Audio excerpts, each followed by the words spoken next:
Next, we've got Vision Quest update. What can you tell us, Stacie?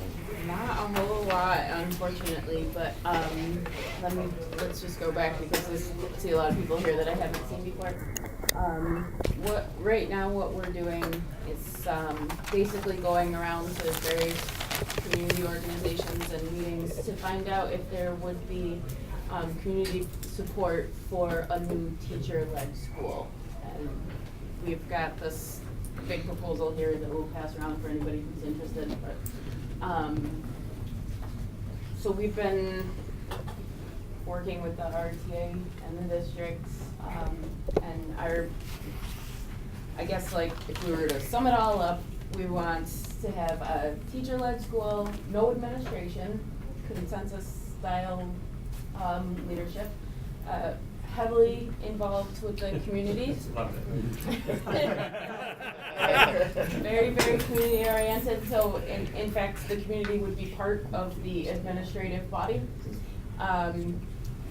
Heavy on the project-based learning, what Adam was talking about before, like we're gonna make a garden, the garden's gonna teach you geometry, we're gonna do the math about how many people you want to feed, how many things you have to plant to feed X number of people, and the chemistry of the soil, whatever.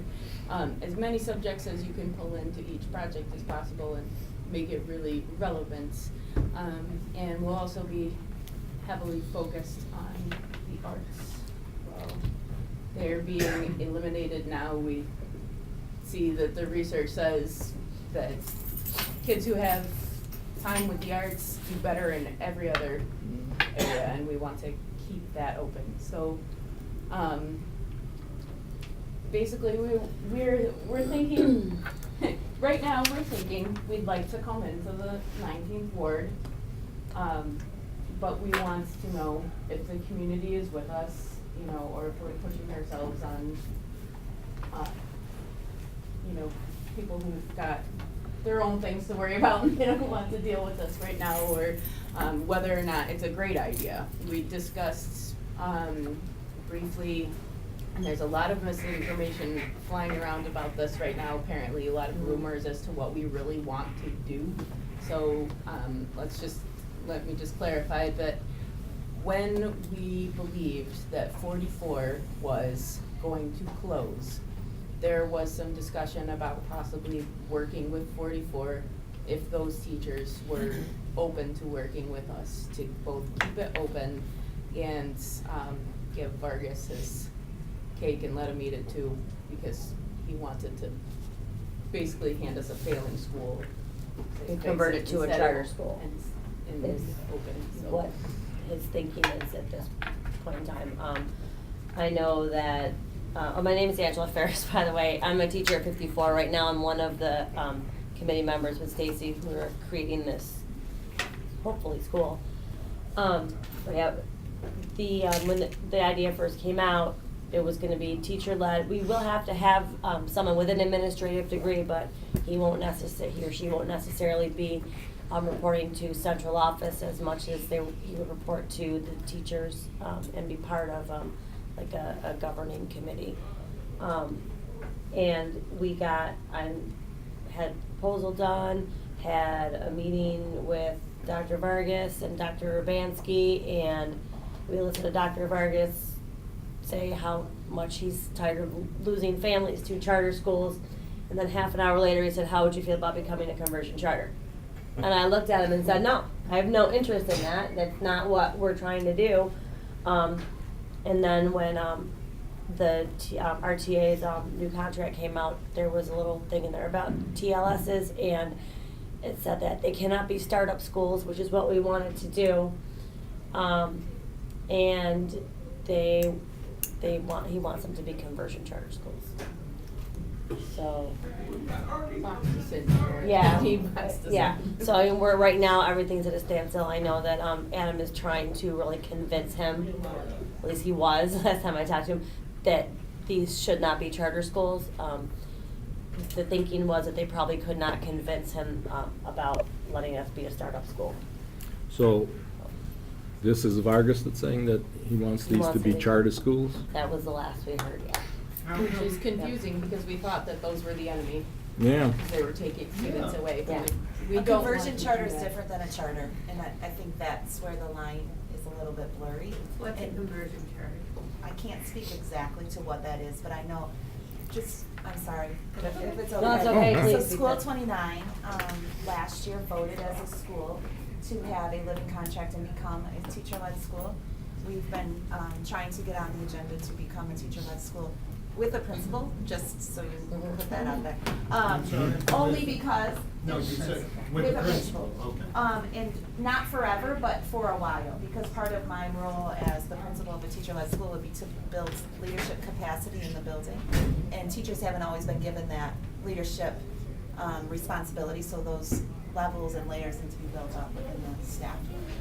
We've presented, Peter and I have met with the union several times. I've gone to 2 different PDs on teacher-led schools. I just recently sat with Dr. Vargas, and I told him I wanted to become a teacher-led school, and he said, look at conversion charters. So that's really his push right now. And with us being a teacher-led school, we also wanted to be a teacher-led community school. So our vision is all You wanted to be a teacher-led community school. And what is that? Basically, our school is the community school. So we're working, even though we don't officially have that title, part of our job that we've decided as a school is we're gonna continue to work to make our school a community school, with or without the blessing, the title, whatever. What exactly is a community school as opposed to a neighborhood school or?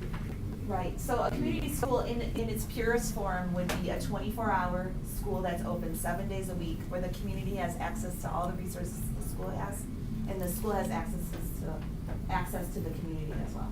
So a full-service model, one that gives back to the community, welcomes parents, welcomes community members in to use technology, anything. We actually have a grant, we're gonna be building a garden, so the garden would belong to the community, things like that. Generally, there's healthcare connected Right. as well. Yeah, and that would be our goal. We just have a small campus, so some of our work would have to be off of our campus at this Okay. point until we do our RFP isn't up until 2016, so we won't be remodeled till then.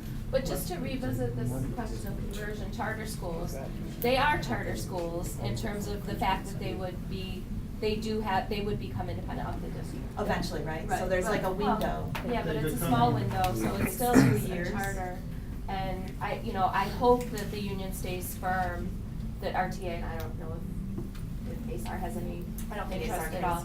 But, I hope that RTA stays strong with refusing to have the teacher-led model. And we should say teacher, parent, and community-led model, Mhm, because I think that exactly. really is the vision, and it's Mhm. really, really important. There really is an interest among the teachers who have an inclination toward this sort of, democratic, grassroots, community-based approach to education, to have parents be truly, truly involved. So parent, teacher, community-led, I think is the model. And I hope that the union stays very strong against entertaining, this idea of a conversion charter. We're just seeing our district, be disassembled, Dismantled. like just relinquishing the public system piece by piece does not make any sense. It does not make any sense. There are ways that we can strengthen the public system, and part of the reason I always try to make time to participate in this group and other groups like it is because this is where the solutions are, coming from our parent, community, neighborhood groups, strengthening our public system. Do we So have I'm any? glad that RTA has taken a strong stand, and, I guess there's a potential that the majority of the board would be willing to entertain Dr. Vargas's, interest in moving in the conversion charter route, but I certainly will speak strongly against it, and I think it would be a very tight decision if it ever went that way. So if you all think that strengthening the public system through these kinds of community-based approaches is important, I think it's really important to get involved and do this work. What can you say about the reason that Vargas is pushing in this direction? Because I don't know. Well, there's a whole, Adam McFadden was saying that we have mayoral control without mayoral Mhm. control. So there is an interest and a bent toward privatizing, within the district, towards accepting from the state conditions of austerity, saying that we need to be more efficient, have larger class sizes, you know, impose hyper standardization in terms of scheduling, these kinds of measures that are cost cutting, but go against what's best practice for actually educating our children, you know, especially in communities where we have a lot of poverty and we have a lot of challenges. So we're kind of threat of shutdowns and takeovers. You know, there's this accountability system that labels some schools as priority schools, which is the worst form of failing, and then focus schools, which is sort of failing, and then we have a couple of schools in good standing. And so all of this is a mechanism to you know, privatize and to sort and to, you know, not have equity, to have like 2 or 3 or 4 tiered systems of education. Question. Is this, community, what do you call it, community, based school? Excuse me. Isn't School 17 under Ralph Stacie, isn't that very, very similar? Oh, Not absolutely. In what fact, you're- I mean, he modeled Yeah, this. yeah. Okay. And that is a public school. Absolutely. Yeah. Mhm. So, 33 school. It's Yeah. large, and it's a good model.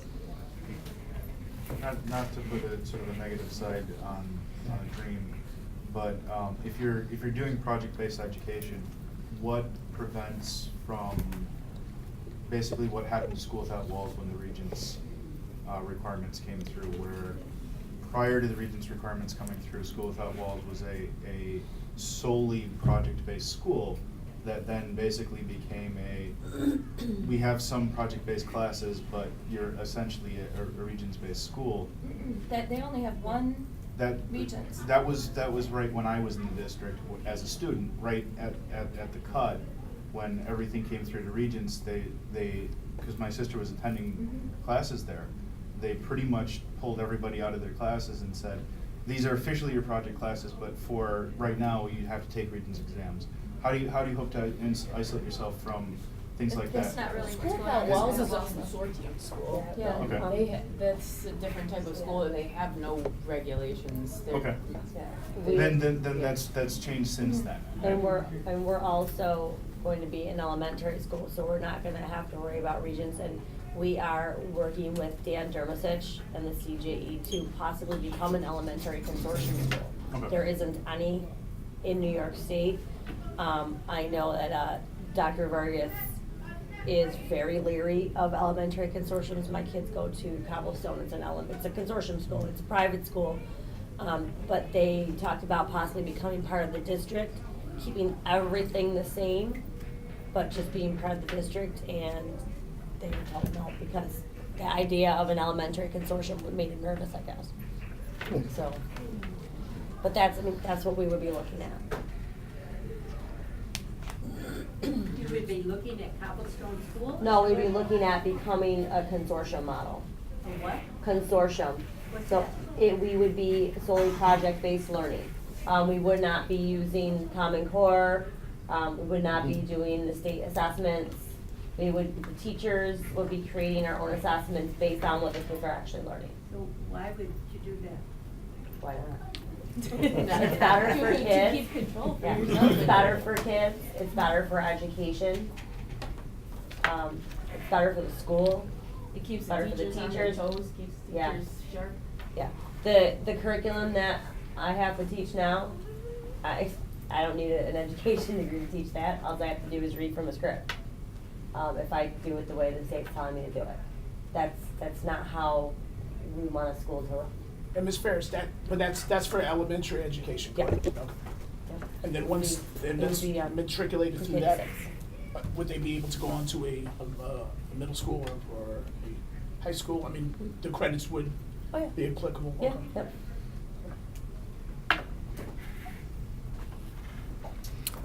Okay, anything else on, I don't think so. We're kind of at a standstill with Yeah. this right now. Are there Just examples looking of for where, dialogue. where teacher-led schools have been successful? Yeah, there's about 80 successful teacher-led schools in New York State. Trying to think of the name of, the Who were the book that. people that came from Boston? Yeah. Yeah, what was the name of the book that they had at that? Peter, what's the book called? It was written by the woman, woman from school, the Boston. Ferris was her last name, I think. I'll try to find it. I don't remember. I don't know what you call it. F-A-R-I, Kim Ferris-Berg. That's what Um, it is. Is, the author's name. I can't think of the name of the book, but, she came to speak to us at the first meeting that RTA had. And then they brought in teachers from TLSs, around the country to talk with us and share their experiences and how successful they were. Mary, I hadn't heard anything about the attempt to have the teacher-led schools become charter schools. Is this something that has been made public, or? No, it's all sort of conversations, and I think that when a proposal or public, discussion comes forward, it has to be when there's some, a baseline agreement between the teachers and the administration, and that apparently, I don't think that agreement has been established. Some public pressure would be nice. That's what, that's what I think. That's what I think, is that, it's better for our community to have these kinds of models. And for people who don't know what consortium is, when we're talking about consortium schools, it's basically a consortium, tell me if I get this wrong, but, consortium of expert educators in different fields, and they've established benchmarks, like like expert assessments that are not standardized tests, so that a student can show real proficiency, that they can really do things that match up with where high school students should be, as opposed to sort of watered down. Because Regents exams, even despite the difficulty we have in getting a lot of students to pass Regents exams, they're actually pretty simple and not very reflective of what we would really want our kids to be able to do. So these are actually much more high-level, meaningful assessments, but they're established with groups of people who are experts agreeing on these certain standards. So it's a consortium of standards, but the standards are not, Pearson made standardized tests. They're like really meaningful, and they're like living, they're like in life, and so these consortium is like really experts that really exist and collaborate with each other to change these standards. So So it's a really good thing. Question. Did I understand then you're saying that the consortium of schools or consortium of the curriculum of teaching includes project-based learning? Did I understand you say that? It's like a statewide, or maybe it's even beyond the state of New York, consortium of performance standards. Right, so the nuances are more than the standardization of teaching. Totally. Okay. Totally. Right, But that's- they're collective and they're I high understand. level. Mhm. I think that's a great idea. It's like living Right. education. Right. As opposed to receiving education. Right, exactly. Much more problem solving and critical thinking, and that's Right, what we all the really. above. I mean, what the goal is, to get children to learn to think for themselves, Right. not to. That they are conceptualizing it before they get to high school. And in terms of college entry and college completion, consortium schools, here, School.Wells, but also a number of them from New York City, are far better than regular public school systems in the same district from which they come. So the proof really is there. I think I've witnessed that kind of practice with our grandchildren just coming in from Alexandria, Virginia to Rochester School District. That's why we're here.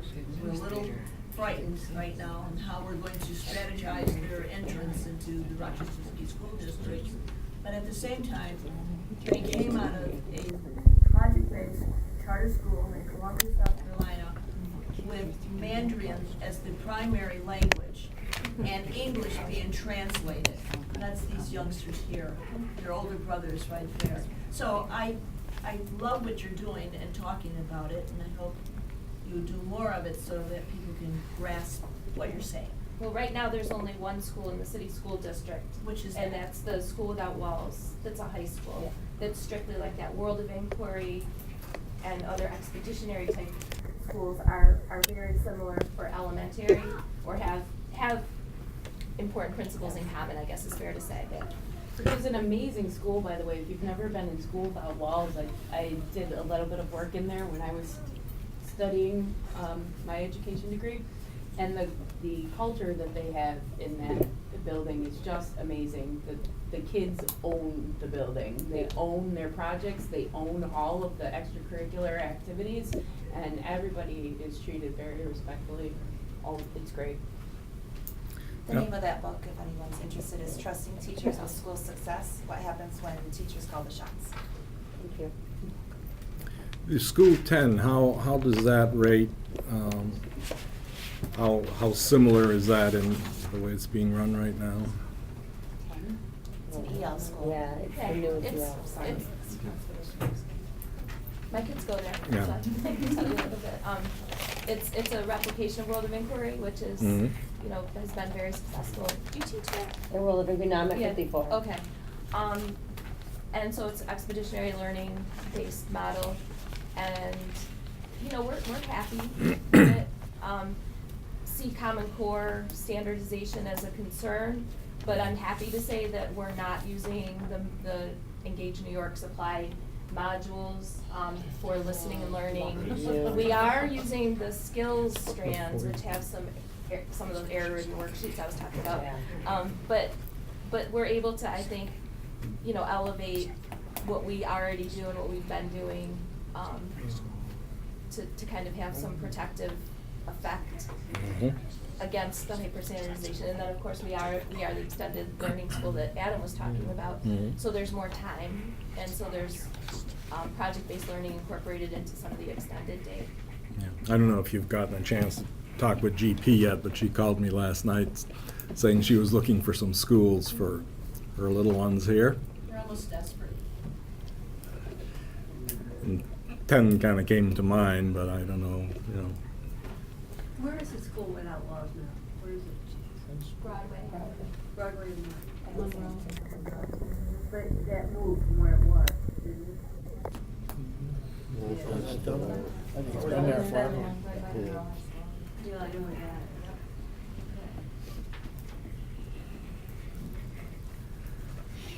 Okay, well, anything else? I think we're gotten through that one. If you're interested, does anyone want? Oh, yeah. Yes. Forgot the word. If you want to keep up with us, you can find our project on Facebook. Search Vision Quest Community School.